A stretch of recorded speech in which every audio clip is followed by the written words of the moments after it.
विजेपुर अंचल से कईच को पानी बाहर करी ताकू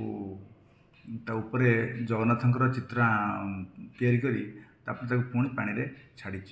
पानी से घटनार भिडटी को से सोशल मीडिया पोस्ट कर तेणु ये खबर आमको आम पाख हस्तगत होगापर आमर रेंज अफिसर घेंस रेंज को निर्देश देलु जे ताकू तुरंत गिरफ्त करने तापर आमर घेंस रेंज अफिसर एवं ताकर स्टाफ माने से माने विजेपुर जाई सेठू आशीष